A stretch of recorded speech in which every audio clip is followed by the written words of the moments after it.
মোবাইলে কোরআন তেলাওয়াত শুনলে সওয়াব হবে কিনা খুব গুরুত্বপূর্ণ একটি বিষয়। আমরা অনেকেই কিন্তু এখন মোবাইলের মাধ্যমে কোরআন তেলাওয়াত শুনি এবং মোবাইলে কোরআন তেলাওয়াত করি। মোবাইলে কোরআন তেলাওয়াত যদি আপনি না পড়তে পারেন বা কুরআনুল কারীম যদি আপনি না পড়তে পারেন, তাহলে কুরআনুল কারীম শুনবেন বা কোরআন পড়তেও পারেন, আবার মোবাইলেও মাধ্যমে শুনবেন, তাহলে আপনার সওয়াব হবে কিনা খুব গুরুত্বপূর্ণ একটা বিষয়। আজকে অধিকাংশ ইয়াং যারা, তারা বেশিরভাগ কুরআনুল কারীমের তেলাওয়াত তারা মোবাইলের মাধ্যমে শোনে। এটা খুবই ভালো বিষয় যে আজকে যুবকেরা গান বাজনা ছেড়ে দিয়ে বিভিন্ন নাটক সিনেমা এগুলো বাদ দিয়ে তারা কুরআনুল কারীমের তেলাওয়াত শুনছে। রাত্রিবেলায় কোরআন তেলাওয়াত শুনতে শুনতে অনেকেই ঘুমিয়ে যাচ্ছে।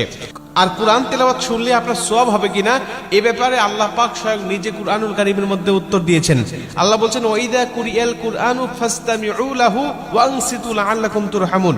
আল্লাহ পাক বলছে, যখন কুরআনুল কারীমের তেলাওয়াত হয় তখন তোমরা চুপ থাকো, তোমরা কথা বলো না।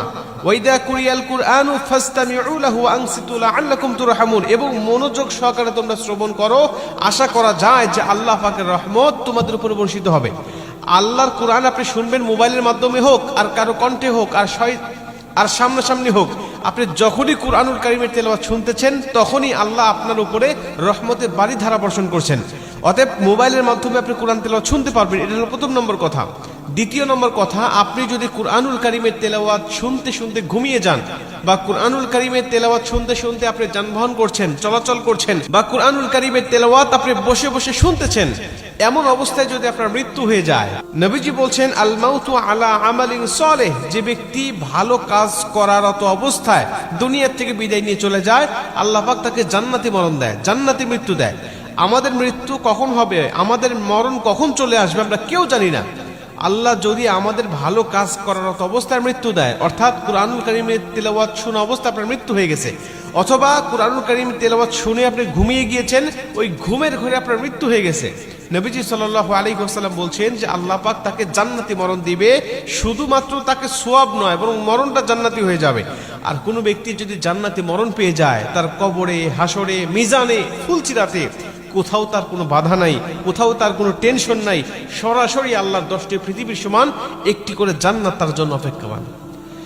মুসলমান ভাইরা আমার, এজন্য আল্লাহ পাকের কুরআনুল কারীমের তেলাওয়াত আপনি করবেন। যদি কুরআনুল কারীমের তেলাওয়াত করার পাশাপাশি কুরআনুল কারীমের তেলাওয়াত আপনি শুনতে চান, তাহলে অবশ্যই আপনি কুরআনুল কারীমের তেলাওয়াত আপনি শুনতে পারবেন। যদি সামনাসামনি কাউকে না পান কুরআন তেলাওয়াত শোনার জন্য, বা সামনাসামনিও আপনি শোনেন, আবার মোবাইলের মাধ্যমে আপনি শুনতে চান, তাহলে আপনি অবশ্যই শুনতে পাবেন। এতে কোনো সন্দেহ নাই, এতে কোনো সমস্যা নাই। বরং যতক্ষণ আপনি কুরআনুল কারীমের তেলাওয়াত শুনতে থাকবেন, ততক্ষণ পর্যন্ত গুনাহ থেকে বেঁচে থাকতে পারবেন। এবং যতক্ষণ কুরআনুল কারীমের তেলাওয়াত আপনি শুনবেন, ততক্ষণ পর্যন্ত আপনার আমলনামায় ফেরেশতারা সওয়াবগুলোই লিখতে থাকবে। যতক্ষণ আপনি কোরআন তেলাওয়াত শুনবেন, ততক্ষণ গুনাহ থেকেও মুক্ত থাকবেন, আবার ফেরেশতারাও আপনার আমলনামায় সওয়াবগুলো লিখতেই থাকবে।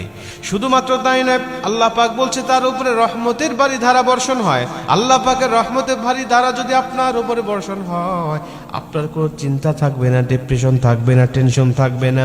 দুনিয়ার জমিনে আপনিই হবেন একমাত্র সুখী মানব, দুনিয়ার জমিনে আপনিই হবেন একমাত্র সবচাইতে সুখী মানব। অতএব কুরআনুল কারীমের তেলাওয়াত যে ব্যক্তি যত বেশি শুনবে, আল্লাহ তার উপরে তত বেশি রহমত নাজিল করবে, তার সওয়াবের পাল্লা তত বেশি ভারী হবে, এবং সে পাপ থেকে তত বিরত থাকবে। এজন্য কুরআনুল কারীমের তেলাওয়াত সেটা মোবাইলে হোক আর কারো সামনাসামনি হোক, যত শুনবেন তত ভালো, যত পড়বেন তত ভালো।